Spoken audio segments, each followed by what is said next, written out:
I find difficulty in the conception of a God who gets pleasure from contemplating tortures.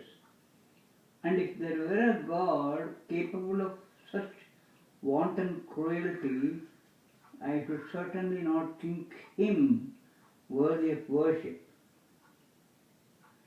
In addition to cotton goods, Britishers exported tuberculosis and syphilis, but for these there was no charge. In practice, people choose the book considered sacred by the community in which they are born, and out of that book they choose the parts they like, ignoring the others. No Catholic takes seriously the text which says that a bishop should be the husband of one wife.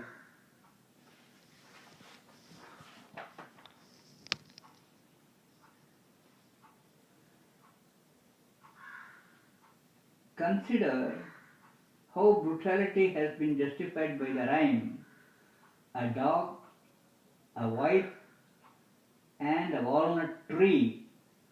The more you beat them, the better they be. The reformative effect of punishment is a belief that dies hard.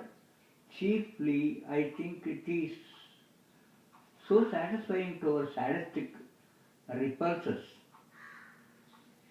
If everything happens in accordance with God's will, God must have wanted Nero to murder his mother. Therefore, since God is good, the murder must have been a good thing. From this argument, there is no escape.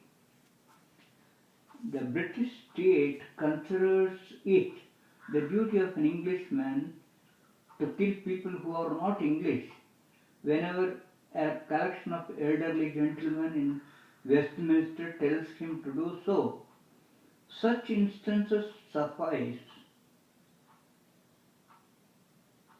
to illustrate the fact that church and state are implacable enemies of both intelligence and virtue.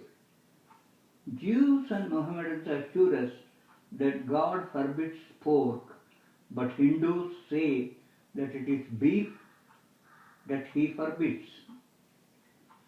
Most children in their earlier years have a profound sense of guilt and terror which is associated with sexual marriage. In order to make their proofs seem valid, the saints have had to falsify logic to make mathematics mystical and to pretend that deep-seated prejudices were heaven-sent intuitions. Mankind has become so much one family that we cannot ensure our own prosperity except by ensuring that of everyone else. If you wish to be happy yourself, you must resign yourself to seeing others also happy. In Japan, before the Meiji era began, a man who omitted to smile in the presence of a social superior would legally be killed then and there by the superior in question. This explains why European travelers find the Japanese a smiling race.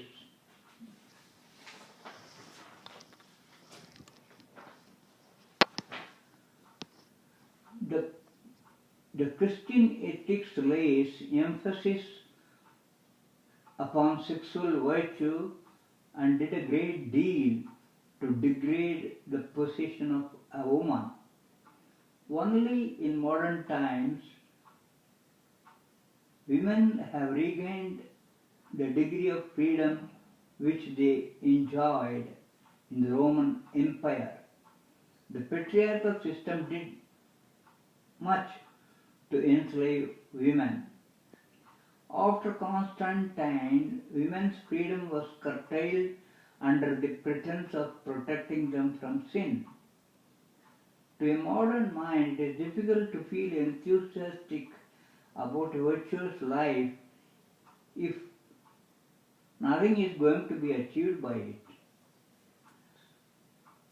In my house, in my young days, only virtue was prized.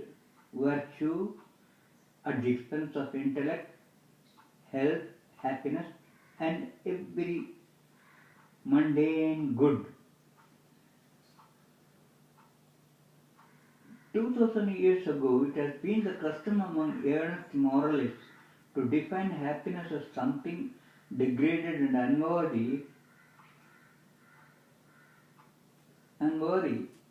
Carlyle, who is never weary of telling us that we ought to eschew happiness in favor of blessedness, he found blessedness in rather odd places.